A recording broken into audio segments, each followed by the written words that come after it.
Olá! Hoje no Papo de Professor vamos falar sobre o livro Pedagogia da Autonomia, do professor Paulo Freire. Olá, professora, tudo bem? Tudo bom, Vivian? Professora, mais uma vez o ilustre Paulo Freire, né? Fala pra gente então qual é o tema central do livro. Bom, ele foi escrito na década de 90, mas é muito atual, porque aborda questões que até hoje fazem parte do cotidiano do educador e educadora. Dica: procure usar a terminologia do autor do livro, pois fica mais fácil identificá-lo na prova. Então, por que Paulo Freire entra no concurso? Porque neste livro especificamente, ele fala da importância do professor se assumir enquanto educador, né? Estar permanentemente, vamos dizer, estudando, vocês vão perceber isso daí. E também ele fala da relação do professor-aluno, que tem que ser uma relação alegre. E ele trata da escola e da sala de aula como espaços de reafirmação, negociação, criação e resolução de saberes que devem ser os conteúdos obrigatórios para a organização dos programas e da formação do professor. E quais são esses conteúdos? O primeiro é: não há docência sem discência. Isso quer dizer o quê? Que não existe professor sem aluno. Essa relação pauta-se pela ética, que é para ele não uma ética menor, restrita, a do mercado, mas a ética maior, que está no preparo científico do professor ou da professora e que deve coincidir com a sua retidão ética. A ética maior se inscreve na ética universal, ou seja, a ética do ser com letras maiúsculas, aquela que orienta a vocação ontológica do ser humano, que entende o ser humano como presença no mundo, com o mundo e com os outros. Portanto, gente, se a questão é Freire, a alternativa correta é a que deixa claro esta concepção. Então, segundo Paulo Freire, quando que a ética está presente no ensino? O processo de ensino e aprendizagem é ético quando o educando participa da construção do conhecimento, quando não se restringe à aquisição de habilidades e conhecimentos, porque assim está se assegurando, né, o direito do estudante de participar ativamente na sociedade. A concepção de educação de Freire está fundada no caráter inconcluso do ser humano.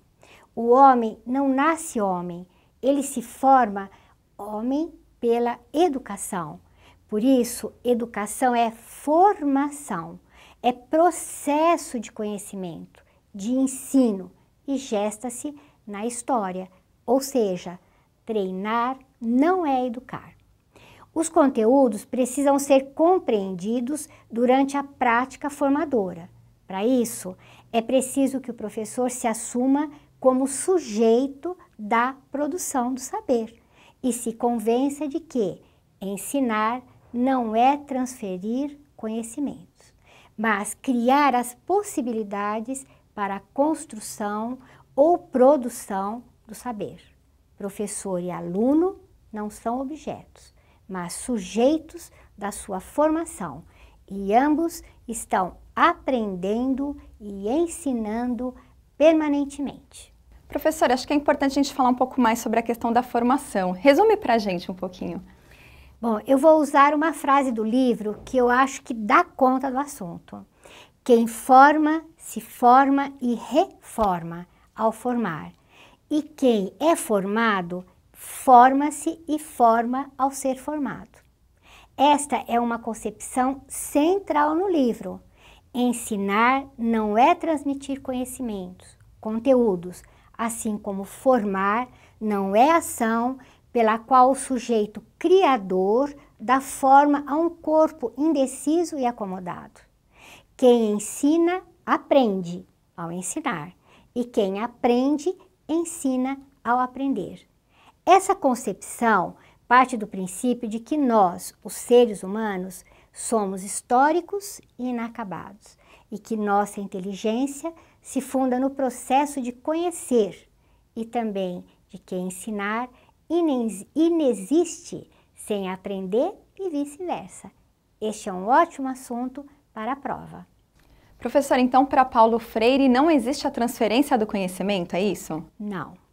Não existe transferência do conhecimento, porque quanto mais criticamente o educador e a educadora exercerem a capacidade de aprender, tanto mais eles constroem e desenvolvem a curiosidade epistemológica, que nega o ensino bancário, aquele onde a prática do educador é marcada pela transmissão de algo pronto, cabendo ao educando, uma vez que não foi chamado a conhecer, apenas arquivar o que ouviu e memorizar mecanicamente. Freire defende a educação dialógica, porque é ela que desperta a curiosidade epistemológica, na qual conhecer significa sempre uma nova apreensão do objeto a ser conhecido, uma nova apreensão da realidade. Portanto, conhecer é sempre um ato dialógico, que envolve sujeitos ativos. A ação transformadora se dá entre sujeitos que interagem, que se comunicam, o que torna possível, tanto para o professor quanto para o aluno, superar a educação bancária. E como que o educador supera o conhecimento velho, como o próprio autor se refere? Pela pesquisa permanente. Paulo Freire entende que a docência, a discência e a pesquisa são inseparáveis e são práticas requeridas pelos momentos do ciclo gnosiológico. A gnosiologia é parte da filosofia que estuda o conhecimento humano. Freire entende o ciclo gnosiológico como um momento de ensino e aprendizagem do conhecimento já existente, mas também um momento de trabalhar na produção do conhecimento ainda não existente. As práticas da discência e da pesquisa são fundamentais nesses dois momentos do ciclo, tanto de forma individual, a autorreflexão, ou compartilhada, a aprendizagem coletiva. Portanto, para Freire, ensinar exige pesquisa. Mais uma razão aí está do Freire ser pedido na prova. É preciso o professor sempre pesquisar, estudar. E quanto ao educando? No livro, Freire ressalta que é dever do professor e da escola respeitar os saberes dos educandos, é o senso comum. E a partir do conteúdo ensinado, discutir com eles a razão de ser de saberes do senso comum. Enfim, para ele, ensinar exige respeito aos saberes dos educandos. Mas atenção, isso não significa parar aí, porque é preciso superar o saber de experiência feito, o senso comum. Como? Pelo conhecimento epistemológico. E quando isso acontece? Quando a curiosidade se criticiza, tornando-se curiosidade epistemológica. Portanto, ensinar exige criticidade. Professor, estamos vivendo em plena era da tecnologia. O que Paulo Freire pensa sobre isso? Ele argumenta que a promoção da ingenuidade até a criticidade não pode ser feita à distância de uma rigorosa formação ética ao lado da estética. Ou seja, ensinar exige estética e ética. Não dá para transformar a experiência educativa em puro treinamento, porque isso seria amesquinhar o caráter formador da docência. O professor e a professora precisam estudar, pesquisar e testemunhar para os alunos que isso é importante. Ensinar exige a corporeificação das palavras pelo exemplo, e isso não se faz à distância. E democracia tem a ver com o respeito à identidade cultural? Sim. Para ele, ensinar exige o conhecimento e a assunção da identidade cultural. Freire diz que uma das tarefas mais importantes, gente, da prática educativo-crítica é propiciar as condições em que os educandos, nas suas relações com todos, ensaiem a experiência de assumir-se como ser social e histórico, como ser pensante, comunicante, transformador, criador e realizador de sonhos. Ensinar não é transferir conhecimento, mas criar as possibilidades para a sua própria produção ou sua construção. Sendo assim, o professor, ao entrar na sala de aula, deve estar sempre aberto às indagações, à curiosidade, às perguntas dos alunos e às suas também inibições. E mais, o professor crítico precisa estar predisposto à mudança, à aceitação do diferente. Ensinar exige o conhecimento do inacabamento do homem. O homem, como a invenção de técnicas, instrumentos, etc., integra-se ao seu contexto, compreendendo o mundo, intervindo nele e, consequentemente, aperfeiçoando. E é isso que inscreve homens e mulheres como seres éticos. Bonito, né? Bonito. Professor, e o que o Freire fala, então, em relação à prática? Que é preciso conhecer as diferentes dimensões que caracterizam a essência da prática. Por isso, ensinar exige a apreensão da realidade. E para apreender a realidade, precisamos estar atentos para a inconclusão do ser humano, porque somos os únicos seres que, social e historicamente, nos tornamos capazes de apreender. Toda prática educativa demanda a existência de sujeitos, um que ensinando aprende, outro que aprendendo ensina. Ele fala também que na nossa prática é preciso observar a relação entre a alegria necessária à atividade educativa e a esperança por isso. Ensinar exige alegria e esperança, mas para termos esperança e alegria, ensinar exige a convicção de que a mudança é possível. O mundo não é, o mundo está sendo. O papel do ser humano no mundo não é só o de constatar o que ocorre, mas também o de intervenção. Ou seja, o ser humano não é apenas objeto da história, mas ele é seu sujeito. Ele faz. Assim, ninguém pode estar no mundo, com o mundo e com os outros de forma neutra. E o mesmo vale para a educação.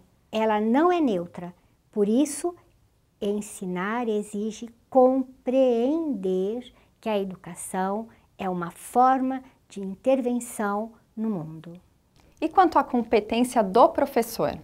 O professor competente sabe que ensinar exige curiosidade, exige que o educador se afaste de procedimentos autoritários ou paternalistas, porque nenhuma curiosidade se sustenta eticamente no exercício da negação da outra curiosidade.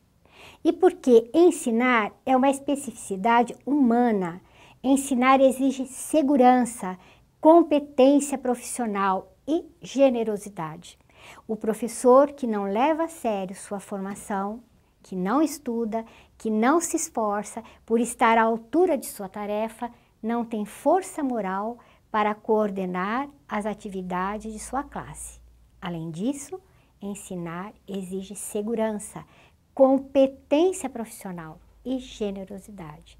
Isso porque o caráter formador do espaço pedagógico se autentica no clima de respeito que nasce de relações justas, sérias, humildes, generosas, em que a autoridade docente e a liberdade dos alunos se assumem eticamente. Por isso tudo, ensinar exige comprometimento, ou seja, não podemos ser professor sem nos colocar diante dos alunos, sem revelarmos nossa maneira de ser e de pensar politicamente, o que obriga o professor a aproximar-se cada vez mais do que diz daquilo que faz. E Paulo Freire analisa a questão da disciplina na escola? Sim, e diz que sem os limites, a liberdade se perverte em licença e a autoridade em autoritarismo. Para ele, ensinar exige liberdade e autoridade. Como condição para a afirmação da autoridade, o professor precisa ter competência profissional e generosidade. Observar que ensinar exige também escutar, porque se o sonho que nos anima é democrático e solidário, não podemos falar como se fôssemos donos da verdade a ser transmitida aos demais. É escutando que aprendemos a falar com os educandos. E é nessa linha que ele fala da avaliação. O que precisamos, no termo de avaliação, é lutar em favor da compreensão e da prática da avaliação, enquanto instrumento de apreciação do que fazer de sujeitos críticos. Por isso, a avaliação deve colocar-se a serviço da libertação e não da domesticação. E como Freire vê a questão da ideologia?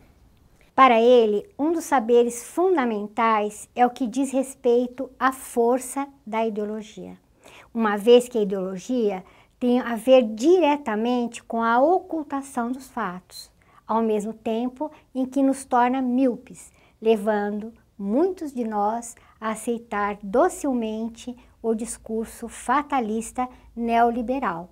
Por essa razão, ensinar exige reconhecer que a educação é ideológica. Ele não enfatiza que não podemos escutar sem um mínimo de reação crítica discursos como estes. O negro é geneticamente inferior ao branco. É uma pena, mas isso é o que diz a ciência.